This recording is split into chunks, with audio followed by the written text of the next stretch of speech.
Buenas noches. Y bueno, esto se está poniendo muy interesante, ¿verdad? Lo que nos comentaba José la semana pasada es algo, a mí se me hace sorprendente. ¿Cómo es posible que alguien en sus cabales, estamos hablando de Jeroboam, que tuvo la fortuna de que Dios mismo llegara, mandara a uno de sus siervos, mandara a un profeta y le hablara directamente? Y cuando llegó, pues cuando estaba ahí a punto de ofrecer sacrificios de la religión que él se había armado, ¿verdad? Y cada palabra que le dice el profeta se cumple en el momento. No, ¿qué harías tú con eso? No dirías, caramba, como que a lo mejor estoy mal, como que a lo mejor esto que estoy haciendo no está bien. Y no solo eso, cuando extiende su mano porque digo, si eso no lo impactó, que se rompiera de manera, el altar, sin que nadie lo hubiera roto, sino que se rompió y tal como lo dijo Dios a través del profeta, se empezó a regar la ceniza. Y este Jeroboam levanta la mano, ¿y qué le sucede a su manita? Se le seca, ¿verdad? Se le seca. ¿No te daría miedo ahí? ¿No dirías, caramba, creo que estoy haciendo algo mal? Pero fíjate cómo estaba tan entenebrecido el corazón de este hombre, que sabe quién es el poderoso, en lugar de decir, a ver, los sacerdotes que están aquí conmigo, vengan y oren por mí para que la mano se me vuelva bien. ¿Qué es lo que hace? Le pide al profeta, ¿verdad? Sabe quién es el poderoso. ¿Por qué no le pidió a ninguno de sus dioses? Exactamente, sabían que eran invención de él. Eso lo sabían, que eran invención de él. Entonces, como buena invención personal, pues no tiene poder, ¿cierto? No obstante, ¿qué cosa hizo? Tú dirías, bueno, después de estas dos cosas, de que en un instante se me seca la mano y al instante que ora el profeta por mí, vuelvo a estar como antes, ¿no dirías, yo creo que ya me voy a portar bien, yo creo que ya voy a dejar estos dioses, ya no voy a seguir en lo mismo, voy a rectificar el camino? ¿Tú crees que haya hecho eso? Lamentablemente no.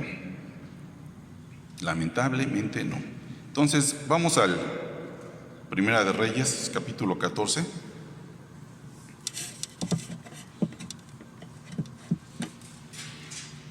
Y mira, resulta ser que este Jeroboam, pues de nada había cambiado. Pero antes de continuar, vamos a orar para que Dios nos revele su palabra.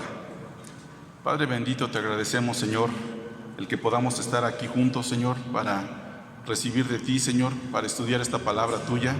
Te pido, Dios, que abras nuestro entendimiento, Señor, que prepares nuestro corazón, Señor, y que esta palabra caiga en buena tierra, Dios. Te lo pedimos, Dios, en el nombre de Jesús. Amén. Bien, el capítulo 14 comienza con un problemita. Dice, estoy leyendo el 14:1. En aquel tiempo, Abías, hijo de Jeroboam, cayó enfermo. Y dijo Jeroboam a su mujer, levántate ahora y disfrázate, para que no te conozcan que eres la mujer de Jeroboam, y ve a Silo, porque allá está el profeta Ahías, el que me dijo que yo había de ser rey sobre este pueblo. Y toma en tu mano 10 panes y tortas y una vasija de miel, y ve a él para que te declare lo que ha de ser de este niño.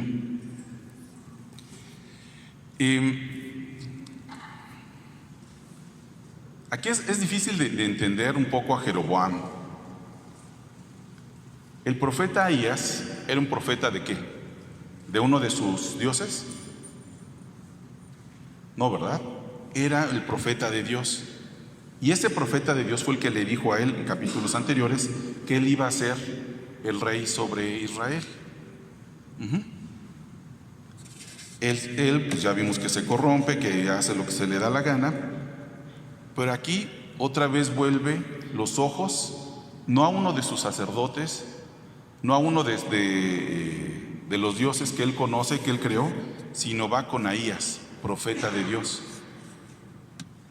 Pero inocentemente cree que Dios no sabe esto, porque le dice a su esposa, o sea, no va él, manda a su esposa y le dice, pero vete disfrazada para que no sepa que eres tú. ¿Tú crees que un Dios así de poderoso no se iba a dar cuenta quién era? Bueno, Porque bueno, había una cuestión preocupante y era que la vida de su hijo estaba en juego, ¿verdad? Su hijo estaba enfermo. Me imagino que el ir a consultar a Dios no fue su primera opción. Seguramente mandó con médicos y otras personas antes de ir con Dios. Pero bueno, esto es especulación. Aquí no dice más que estaba mal el niño y Jeroboam quiso saber qué iba a suceder con él por medio de Ahías. Y dice, y la mujer de Jeroboam, estoy en el 4, lo hizo así, se levantó y fue a Silo y vino a casa de Ahías. Y ya no podía ver a Ahías porque sus ojos se habían oscurecido a causa de la vejez. No sé si esto lo sabía Jeroboam. Mas Dios le dijo a Ahías, he aquí la mujer de Jeroboam vendrá a consultarte por su hijo que está enfermo. Así y así le responderás, pues cuando ella viniere, vendrá disfrazada. Aquí vemos esto. ¿Podemos engañar a Dios? ¿Podemos agarrarlo por sorpresa? No. No solamente sabía quién iba a venir, sino sabía el motivo por el cual iba a venir. Entonces en el 6 dice, cuando ella oyó el sonido de sus pies al entrar ella por la puerta, dijo, entra, mujer de Jeroboam, ¿por qué te finges otra? He aquí yo soy enviado a ti con revelación dura. Pongámonos un momento en los zapatos de esta mujer. ¿Qué cara habrías puesto? Imagínate, vas disfrazado, esperando que nadie te reconozca, vas con un regalo y dices, bueno, aparte este hombre es ciego, aunque viniera yo sin disfrazar, pues ¿cómo se va a dar cuenta? Siempre y cuando esté de lejitos, ¿verdad? Sin embargo, cuando entra, apenas está entrando y le está diciendo quién es. Y dice el 7, ve y di a Jeroboam, así dijo el Señor Dios de Israel, por cuanto yo te levanté de en medio del pueblo y te hice príncipe sobre mi pueblo Israel, y rompí el reino de la casa de David y te la entregué a ti, tú no has sido como David mi siervo, que guardó mis mandamientos y que anduvo en pos de mí con todo su corazón, haciendo solamente lo recto delante de mis ojos, sino que hiciste lo malo sobre todos los que han sido antes de ti, pues fuiste y te hiciste dioses ajenos e imágenes de fundición para enojarme, y a mí me echaste tras tus espaldas.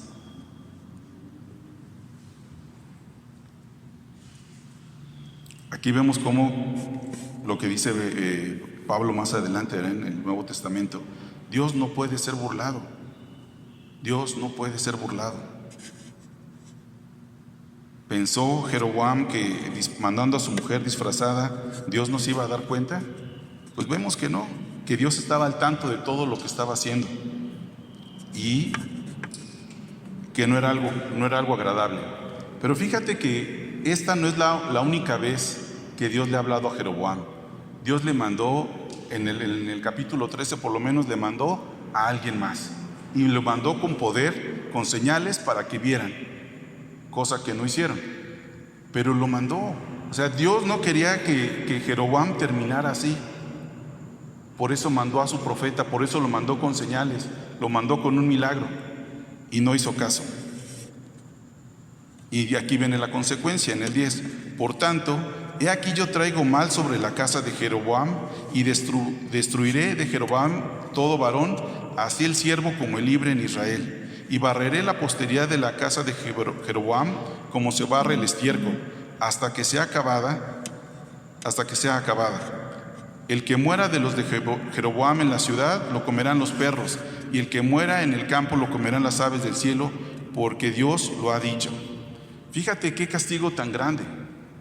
Significa que los que murieran de Jeroboam, de la familia de Jeroboam, los varones, siervos y libres, nadie iba a tener la atención de enterrarlos. El que diga, se lo van a comer los perros, es ¿por qué? Porque nadie lo enterró. Fíjate la consecuencia tan grande. Ahora, mejor te preguntas igual que yo, bueno, pero ellos ¿qué hicieron? Fíjate cómo afecta la obediencia o desobediencia de un hombre sobre su familia, sobre su linaje. Y dice, y tú levántate y vete a tu casa, al poner pie en la ciudad morirá el niño. ¿Te imaginas ir cargando con eso de regreso? En cuanto llegues a la ciudad va a morir el niño, y todo Israel lo endechará. Endechar significa lamento, el llorar a un muerto. Y le enterrarán, porque de los de Jeroboam solo él será sepultado, por cuanto se ha hallado en él alguna cosa buena delante de Dios, el Señor de Israel. Solo él será sepultado, por cuanto se ha hallado en él alguna cosa buena delante de Dios, el Señor de Israel, en la casa de Jeroboam. Y el Señor levantará para sí un rey sobre Israel, el cual destruirá la casa de Jeroboam en este día, y lo hará ahora mismo. El Señor sacudirá a Israel al modo que la caña se agita en las aguas, y él arrancará a Israel de esta buena tierra que había dado a sus padres, y los esparcirá más allá del Éufrates, por cuanto han hecho sus imágenes de acera, enojando al Señor. Y él entregará a Israel por los pecados de Jeroboam, el cual pecó y ha hecho pecar a Israel. ¿Qué tal el castigo? La consecuencia. No solamente su familia, sino también su ciudad. El reino que Dios le había dado también lo está echando delante de él, porque aunque a lo mejor él no fue y les dijo casa por casa, ¿sabes qué? Deja a Dios y adora a Acera, o adora a este, o adora al otro. Pero él puso el ejemplo. Él era el rey y él fue el que puso el ejemplo.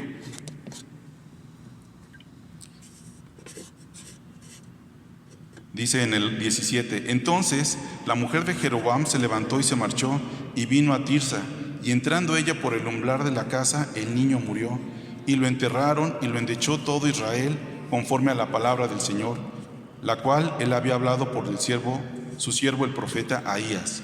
Los demás hechos de Jeroboam, las guerras que hizo y cómo reinó, todo está escrito en el libro de las historias de los reyes de Israel. El tiempo que reinó Jeroboam fue de 22 años, y habiendo dormido con sus padres, reinó en su lugar Nadab su hijo. Qué tristeza el escuchar estas cosas de alguien que pudo haber sido diferente, que la historia podría haber sido diferente, que pudo haber afianzado el reino. ¿Qué fue lo que hizo? Pecar. Pero la pregunta es aquí: ¿por qué lo hizo? ¿Por qué, si Dios es el que le había puesto como rey, por qué siguió tras dioses ajenos? ¿Por qué no siguió el consejo de Dios? ¿Por qué en cuanto él recibió el reino, sacó a todos los sacerdotes de Dios y instó su propia religión? ¿Por qué? ¿Hay alguna razón lógica para esto? ¿Qué me dices al respecto? Solamente movemos la cabeza de qué chispas. Y lamentablemente su desobediencia no solo le costó la vida a él, sino a los varones de su familia y a Israel.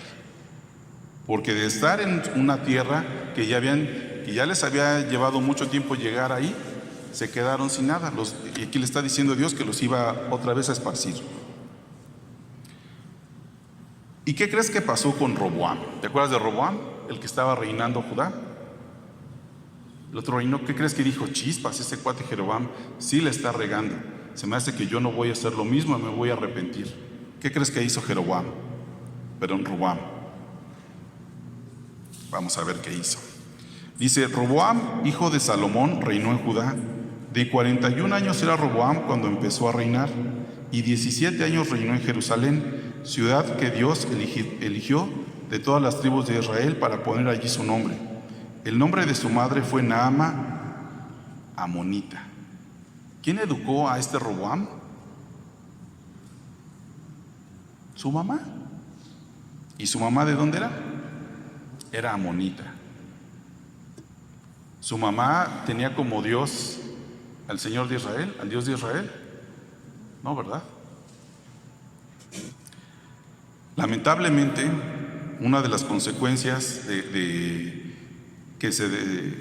cuando se desvió Salomón fue que pues tuvo muchas mujeres, y como tuvo muchas mujeres, ¿tú crees que tuvo muchos hijos? ¿Tú crees que les dedicaba tiempo como para instruirlos en los caminos de Dios? No. Y dice al final de la vida de Salomón, se fue tras los dioses de sus esposas. Entonces, la instrucción que tenía Roboam no fue dada por los sacerdotes de Dios, sino fue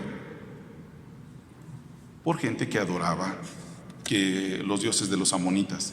Dice, y Judá hizo lo malo ante los ojos de Dios, y le enojaron más que todo lo que sus padres habían hecho en sus pecados que cometieron, porque ellos también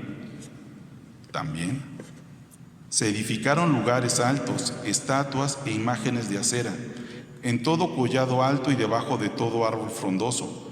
Hubo también sodomitas en la tierra, e hicieron conforme a todas las abominaciones de las naciones que el Señor había echado delante de los hijos de Israel. Al quinto año, bueno, vamos a hacer una pausa aquí. ¿Te acuerdas que Dios, cuando empezaron a conquistar la tierra, les dijo que acabaran con todas las tribus? Que no quedara ninguna. Porque esas tribus, ¿qué hacían? Pues todo este tipo de cosas. Pero ¿te acuerdas qué hizo Israel? Dice en una parte, Israel se sintió fuerte e hizo tributarias a las otras naciones. Y eso les costó, ¿qué cosa? Piedras de tropiezo. Porque en su casa, en su propia tierra, dejaron gente que no adoraba a Dios, gente que adoraba a otros dioses, gente que sus prácticas eran, pues como vemos aquí, sodomitas y toda clase de aberración.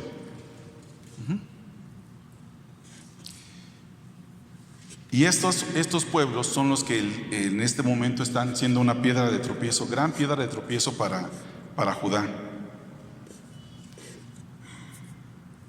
Pero, ok, está bien. A lo mejor Roboam fue educado por su mamá, educado con los dioses de los amonitas, pero él también tenía conciencia. Dice que ya era de más de 40 años cuando empezó a reinar. ¿Acaso él no sabía la historia de Israel? ¿Acaso él no supo de su abuelo David? ¿No oyó historias de su abuelo David? ¿No oyó historias de Saúl? ¿Por qué Saúl fue desechado? ¿A poco no lo habrá sabido en sus 40 y tantos años? Probablemente sí, pero al parecer no le importó. Dice en el 25, al quinto año del rey Roboam, subió Sisac, rey de Egipto, contra Jerusalén. ¿Y qué creen que pasó? ¿Dios estuvo con ellos? No. Dice, y tomó los tesoros de la casa del Señor y los tesoros de la casa de Israel y los saqueó todo. También se llevó todos los escudos de oro que Salomón había hecho, y en lugar de ellos hizo el rey Roboam escudos de bronce y los dio a los capitanes de la guardia, quienes custodiaban la puerta de la casa de Israel. Si te das cuenta, aquí no menciona que hubo una lucha. No menciona muertos, no menciona lucha, no menciona soldados.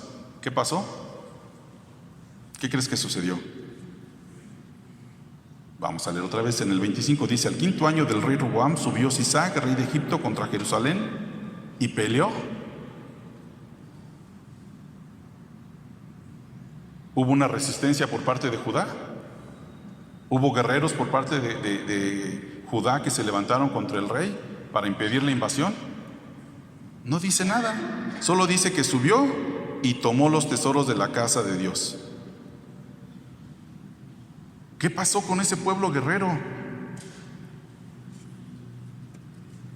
Sisac no era de los pueblos en este entonces, no era de los pueblos más grandes o de los más poderosos, ya no lo eran, como en el tiempo de Moisés. Aquí ya Egipto ya no era un reino tan poderoso y tan importante como lo habían sido. Y ellos ni siquiera tuvieron que pelear, aquí no dice que pelearon, subieron y se los llevaron. ¿Qué estaban haciendo los hombres de Judá? ¿Qué estaba haciendo el rey Roboam? Viendo, ay, no te lleves eso, también se lo están llevando. ¿Qué pasó ahí? Se llevaron todo, lo saquearon. ¿Y qué hizo Roboam? Armó a sus guerreros y dijo, ahorita mismo vamos a ir a recuperarlos. ¿Qué hizo? Y en lugar de ellos, hizo el rey Roboam escudos de bronce. ¿Es lo mismo el bronce que el oro? No. Lo que hizo Roboam fue lo que conocemos como tapar el ojo al macho. Bueno, siguen siendo escudos, no son de oro, son de bronce, pero son escudos, ¿no? Sirven. ¿Para qué es el escudo? Para protegerse. Igual te protege uno de oro que uno de bronce, ¿no? Pero el que hayan sido de oro tenía una razón. Y el que hayan sido de bronce, pues es una solución que dio Roboam para que no se viera o no fuera tan evidente lo que había sucedido. Dice, y los dio a los capitanes de los de la guardia, quienes custodiaban la puerta de la casa real. O sea, no entiendo cómo llegaron aquí. Había guardias, había gente ahí, no estaban solos, no fue de noche.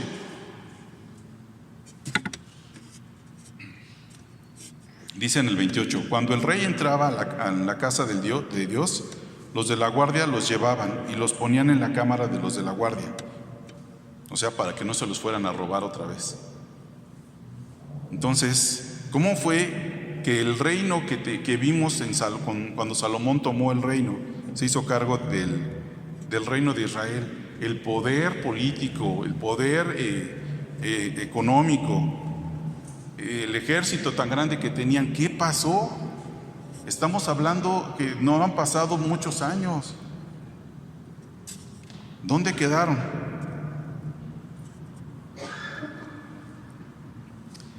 Y no contento con ellos, dice en el 29, los demás hechos de Roboam y todo lo que hizo no está escrito en las crónicas de los reyes de Judá.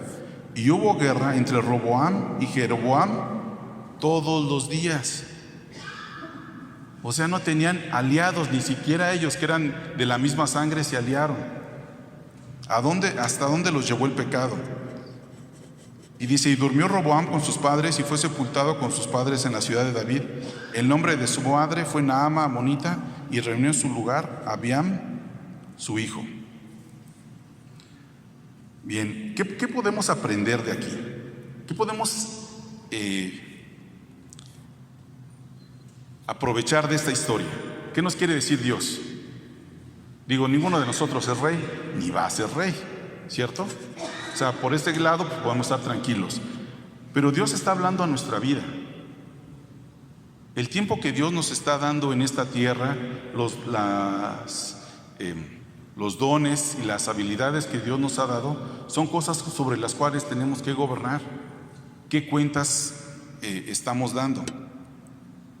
Aquí lo que podemos ver de ambos reyes, de Roboam y Jeroboam, es que su tendencia fue al pecado. Y pecaban como si nunca hubiera haber consecuencias. Es lo que podemos ver aquí. Dios les mandó constantemente avisos de que vas mal por ahí, vas mal por ahí. Dios estaba al tanto de todo y les mandó avisos. Y ellos no quisieron escuchar. ¿Qué decían? No pasa nada. Mira, ya hicimos esta de fundición, no nos cayó un rayo, pues vamos a seguirle. Mira ya cuánto llevamos, ya no pasa nada. Creían que Dios nos iba a dar cuenta. Creían que Dios los iba a perdonar y perdonar y perdonar, pero no, llegó un punto en el que tuvieron que dar cuentas. ¿Y qué sucedió? Dios les dio el pago de lo que habían hecho. Acompáñame por favor a 1 de Samuel, capítulo 15, verso 22 y 23.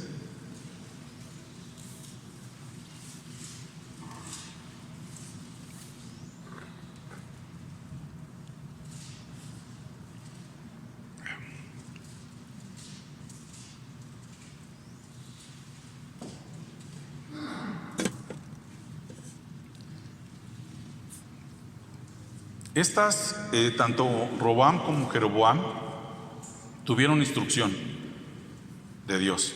A lo mejor no tanto como debieron, pero conocían. Lo sabemos porque en cuanto Roboam tuvo un problema, ¿a quién recurrió? A Dios. Cuando su hijo estaba enfermo, ¿a quién recurrió? A Dios. De Roboam no se dice tanto, pero seguramente que hubo instrucción, solo que no quisieron obedecer. Siguieron su propio camino y no obedecieron. Y mira, el primer rey de Israel, Saúl, tuvo un problema parecido más o menos.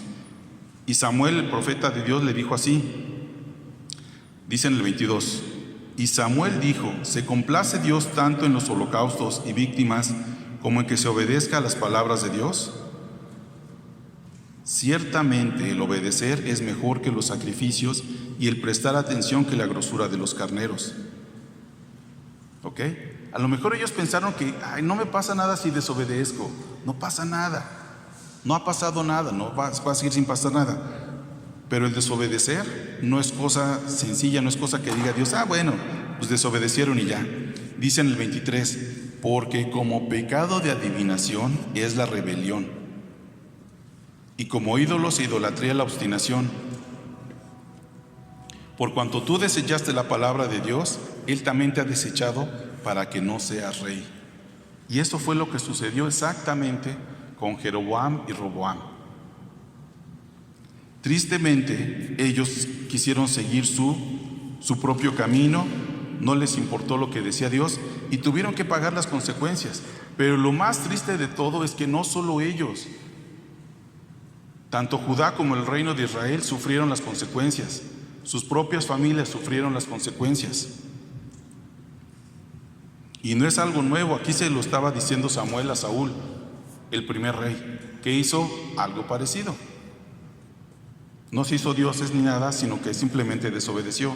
Entonces, es importante porque el problema de estos reyes es la desobediencia.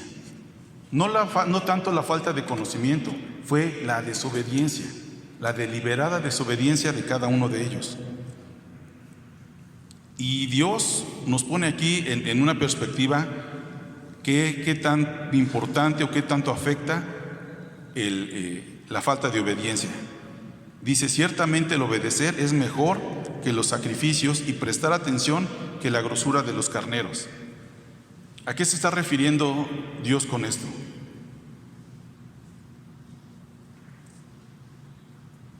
Así de simple, que es mejor obedecer que ir a hacer sacrificios, que ir y decir, Señor, yo te voy a servir y voy a barrer todo esto para que veas que te sirvo.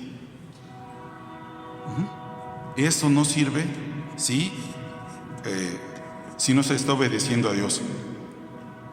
Y dice en el 23, porque como pecado de adivinación. ¿Se acuerdan qué es la adivinación?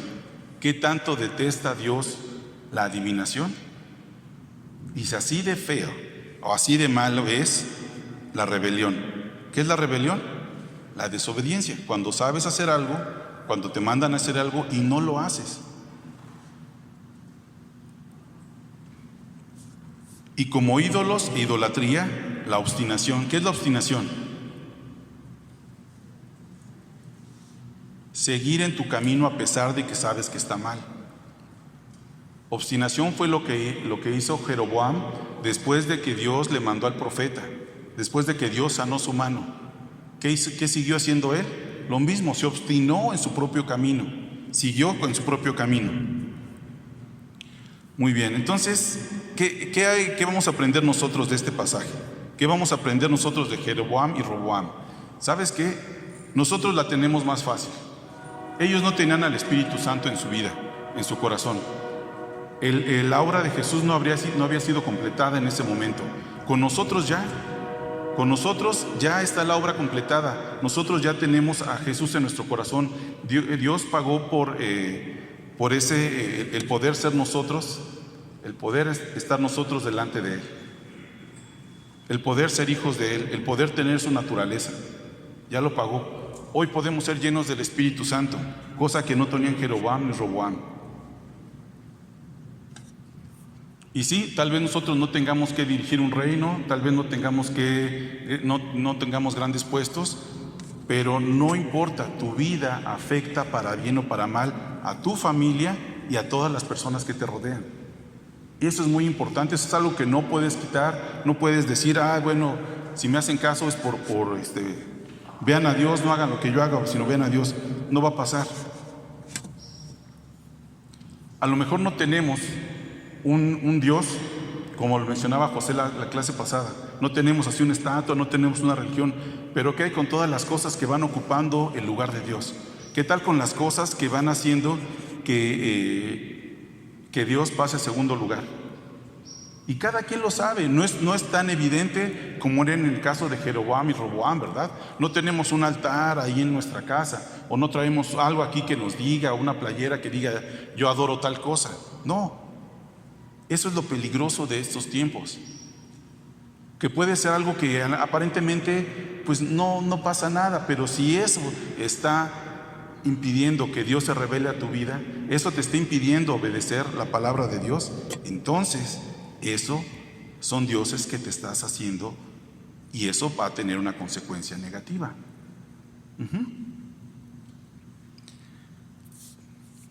Algo que es importante y que quiero que nos llevemos es lo que dice aquí en Primera de Samuel 15, para que veamos que la desobediencia no es una cosa así de que no pasa nada, una cosa ligerita, pues una mentirilla blanca, una desobediencilla blanca. No, tiene consecuencias. Y Dios nos conoce todo. Dios nos conoce. Él escudriña, dice, no está la palabra en mi boca, y Él sabe lo que hay en ella. Sabe lo que hay en mi corazón, sabe los motivos. Entonces vamos a leerlo una vez más. Dice, y Samuel dijo, ¿se complace Dios tanto en los holocaustos y víctimas como en que se obedezca a las palabras de Dios? Ciertamente el obedecer es mejor que los sacrificios y prestar atención que la grosura de los carneros, porque como pecado de adivinación es la rebelión y como ídolos e idolatría la obstinación. Por cuanto tú desechaste la palabra de Dios, Él también te ha desechado para que no seas rey. A lo mejor a nosotros no nos va a quitar ningún reino, porque te digo, no lo tenemos.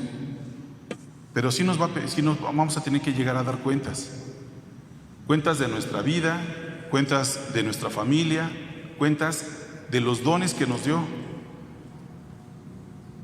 Cuentas de todo lo que tuvimos que haber hecho y no hicimos por estar nuestros ojos en otras cosas.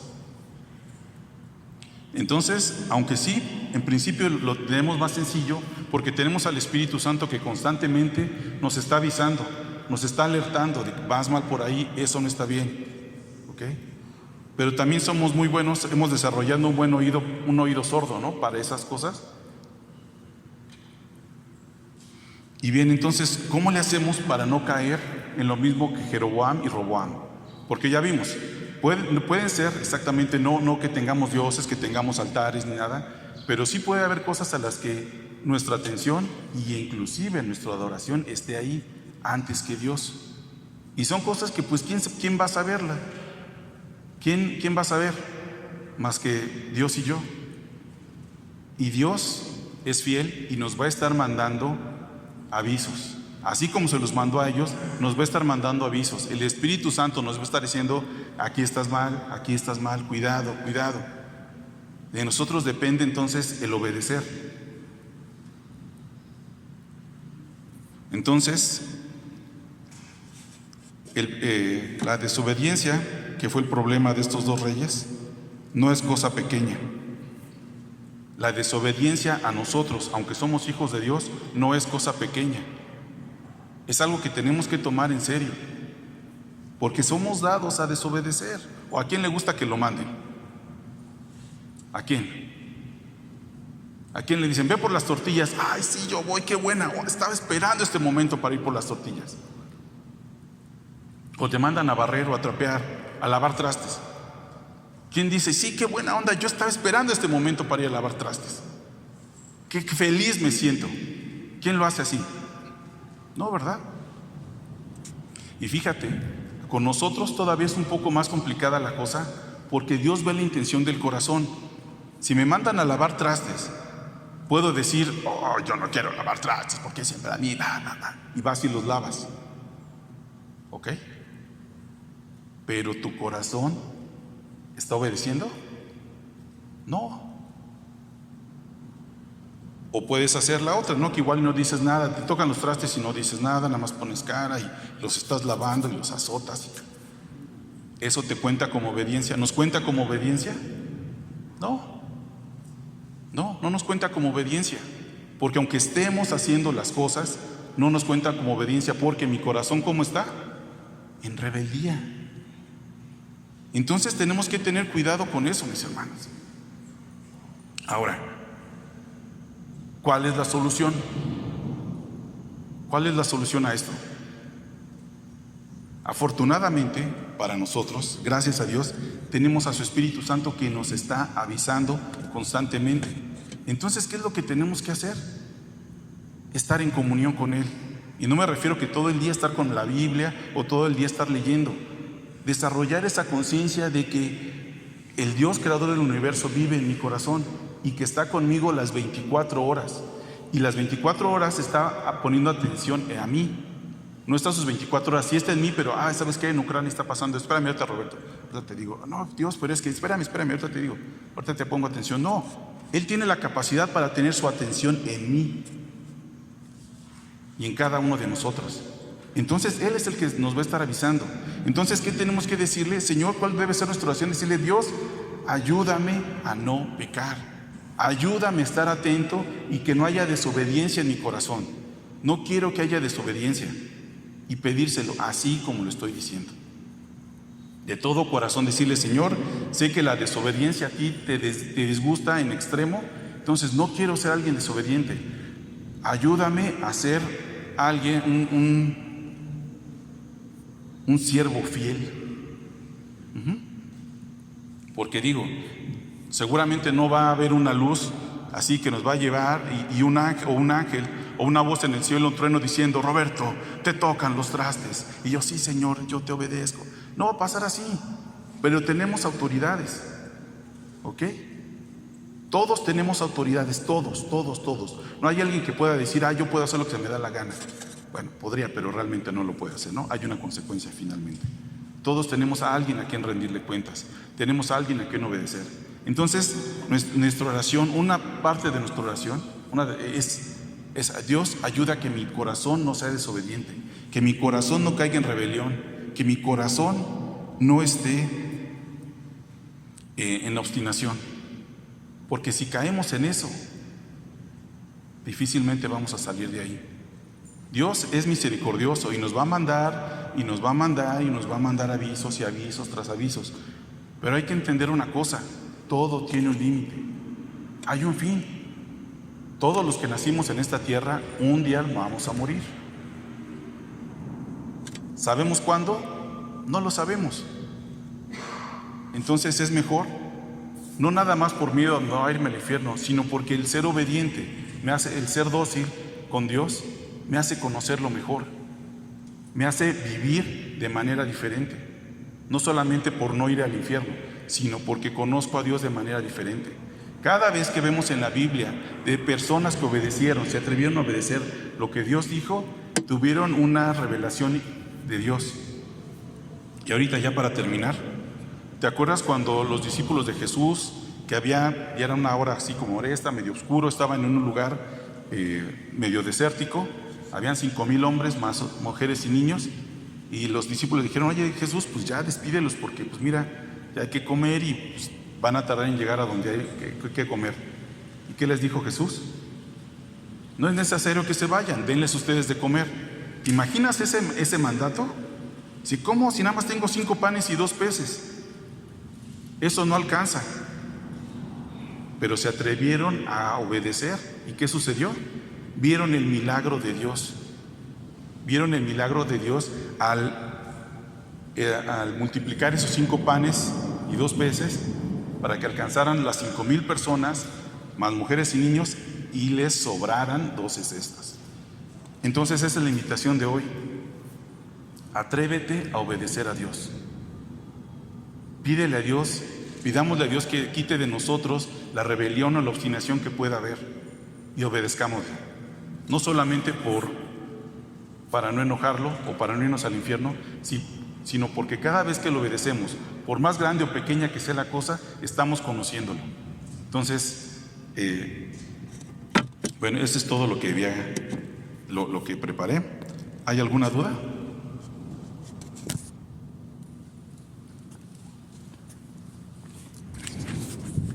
¿No? ¿Ninguna duda?